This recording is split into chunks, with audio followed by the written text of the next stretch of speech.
Cheese baked in a crust.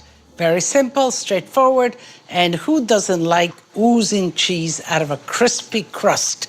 So, I'm going to bake Gorgonzola because it's one of my favorites. So I'm just checking out a little bit. I think the outside sometimes tends to be a bit strong, especially when you're baking it.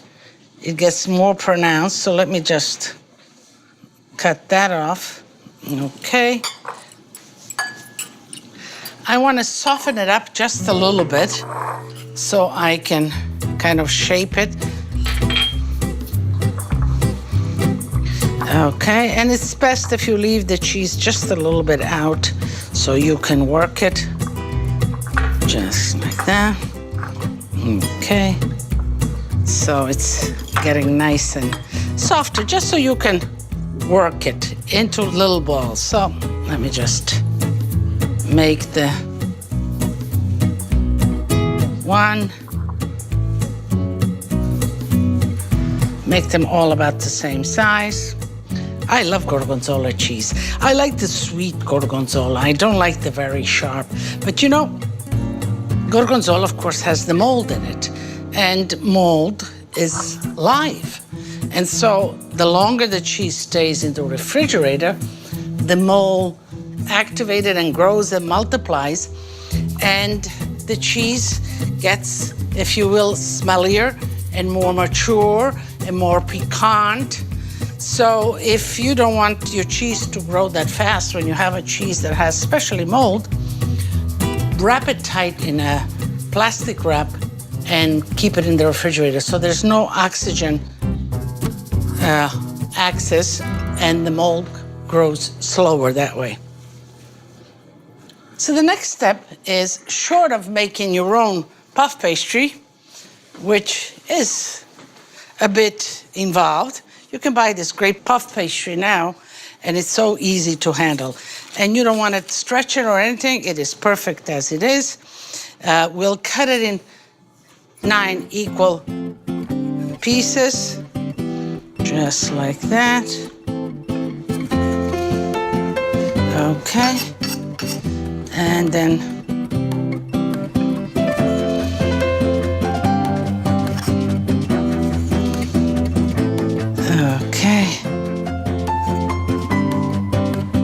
okay, we'll make an egg wash just to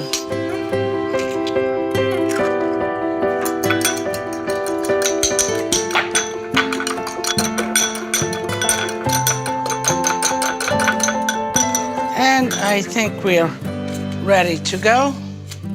I have a sheet pan lined with some parchment paper.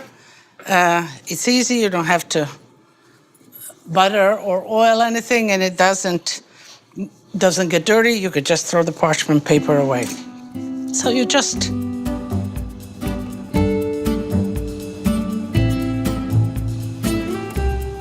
and you seal it just like that, and as simple as that. You can do that. Let's do this. Just pressure it a little bit so the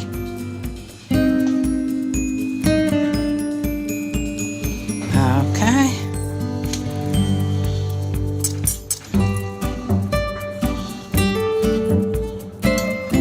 And with the puff pastry, you gotta work quickly. First of all, keep it in the refrigerator, nice and chilled before you work it and pull it out. And then you gotta work with it quickly.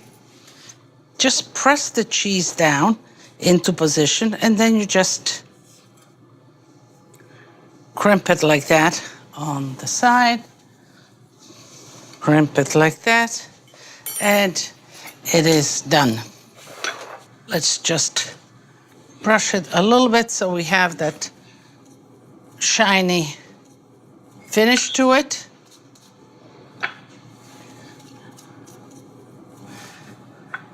Okay. And you want to get it in the oven as quickly as possible. Preheated oven of 425 degrees, and in 15 minutes they'll be puffy and delicious. Blue cheese is a cheese that is not the first cheese that you put on your kind of tasting repertoire as you're growing old. Although I remember adults loving blue cheese, and now I understand why, the complexity of blue cheese, the flavor. But the funniest incident with blue cheese was one evening at Lidia. On the menu, we had gnocchi with gorgonzola, which is a blue cheese. And I remember as we brought up this beautiful, wonderful, aromatic plate of gnocchi with gorgonzola, he says, "Oh my goodness, this smells like my feet." And I thought it was quite funny, but he ate it. The baked cheese puffs are cooling on a rack, and certainly they can be great hors d'oeuvres as is, but they can be a meal. You can turn them into a meal with a nice salad. So I'm gonna just dress a little salad, a little salt, a little pepper, olive oil simply dressed the way I like it, just like that. And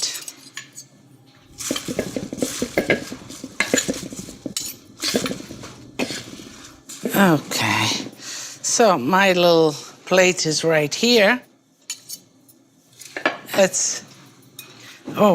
This one is for me. Let me just place these on the plate, and this is, you can butler them if you have a party and let people take them, or you can put them on the table just like that, or serve on a plate with the salad like me, a main course, if you will. Let me just bite into, maybe I'll even break one just so you can see, just like that. The cheese has melted in there just like that. This is good stuff. So let me taste this for you.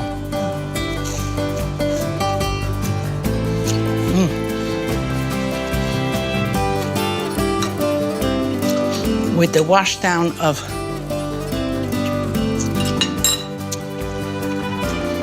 a little salad.